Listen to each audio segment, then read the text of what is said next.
গরম গরম ভাতে লোটে মাছের ঝাল খেতে কার না ভালো লাগে বলো বন্ধুরা।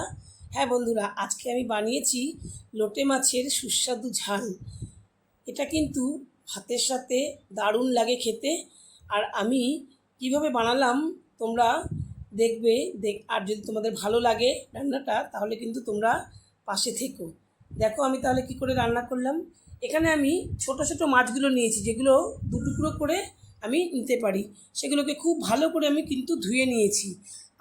এবার একটু নুন দেবো না, সরি, আমি প্রথমে হলুদ আর একটু লাল লঙ্কার গুঁড়ো আর পাতিলেবুর রস এটা দিয়ে আমি খুব ভালো করে মাখিয়ে ঘন্টাখানেক রেখে দেব।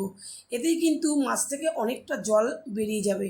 আর বন্ধুরা, আমি যখন মাছ ধুয়েছি, এমনিতেই তো এটা আঁশছাড়া মাছ, আমি কিন্তু খুব ভালো করে নুন দিয়ে চটকে চটকে মাছগুলোকে ভালো করে জল দিয়ে ধুয়ে নিয়েছি। ধুয়ে পরিষ্কার করে একদম চেপে চেপে জল ঝরিয়ে নিয়েছি। কারণ এই জন্য আমি এখনও নুন দিলাম না, কারণ নুনটা দিলে আরও জল বেরিয়ে আসবে। এমনিতেও জল বেরোবে, যেহেতু আমি লেবুটা দিয়েছি আর একটু হলুদ আর লঙ্কার গুঁড়ো দিলাম, জল এমনি বেরিয়ে যাবে। তোমাদের দেখানো হয়নি, আমি দেখাইনি, আমি জলটা ফেলে দিয়ে তারপরে মাছটা দিয়েছিলাম। যাই হোক, জল কিন্তু অনেকটাই এতেই বেরিয়ে গেছে। ঘন্টাখানেক আমি রেখে দিয়েছি। এবার ঘন্টাখানেক পরে কড়াইতে দেখো সর্ষের তেল দিয়ে দিয়েছি। তেলটা খুব ভালো করে গরম হয়ে যাওয়ার পরে আমি 2 চামচ রসুন বাটা এর মধ্যে প্রথমে দিয়ে দিলাম। রসুন বাটাটা প্রথমে দিয়ে দিলাম, তাতে কিন্তু একটা রসুনের সুগন্ধটা খুব ভালো করে পাওয়া যাবে।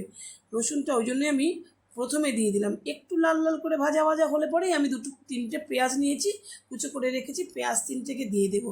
আমি খুব বেশি যে মশলা বন্ধুরা ব্যবহার করেছি তা নয়, তবে লাস্ট পর্যন্ত তোমরা দেখলে বুঝতে পারবে আমি কি কি দিয়েছি, যার জন্য এতটা টেস্ট হয়েছে এই লোটে মাছের ঝালে। দিয়েছি যা যা দিয়েছি, খুব যে বেশি মশলা দিয়েছি তা নয়, তবে দিয়েছি কিছু জিনিস।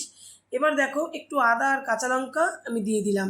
আদা আর কাঁচা লঙ্কাটা দিয়ে রসুন পেঁয়াজের সঙ্গে ভালো করে মিশিয়ে একটু ভাজা ভাজা করে নিলাম।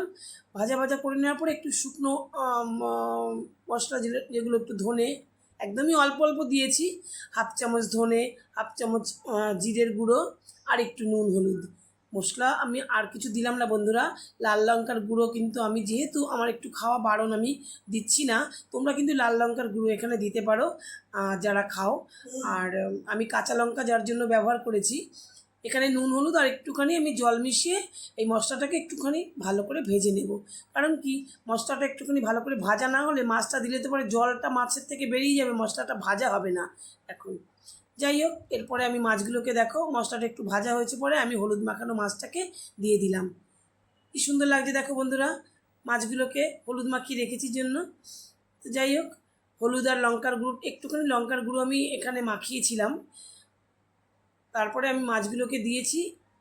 মোটামুটি 10 মিনিট পর্যন্ত একটু নাড়াচাড়া করাতে অনেকটাই জল বেরিয়ে গেছে। মাছটা কিন্তু অনেকটা নরম হয়ে গেছে। আর আমি যেহেতু ছোট ছোট মাছ 2 টুকরো করে নিয়েছি, মাছগুলো থেকে আমি কাঁটাগুলো বার করিনি।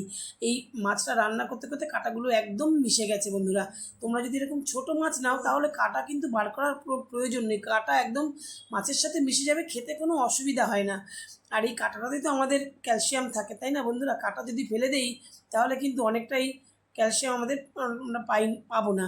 আর দিয়ে দিলাম দেখো ছোটো 1 বাটি টক দই।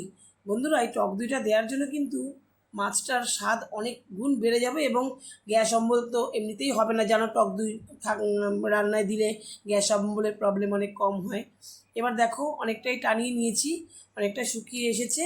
এবার দিয়ে দিলাম একটু গরম মশলার গুঁড়ো, আর দিয়ে দেবো 1 মুঠো ধনে পাতা। আমার রান্না একদম শেষের দিকে বন্ধুরা। আশা করি তোমাদের ভালো লেগেছে। তোমরা কিন্তু সাথে থেকো। আর এতক্ষণ আমার ভিডিওটা দেখার জন্য তোমাদের সকলকে কিন্তু ভীষণ অনেক ধন্যবাদ জানাই। দেখা হবে তোমাদের সঙ্গে পরবর্তী ভিডিওতে।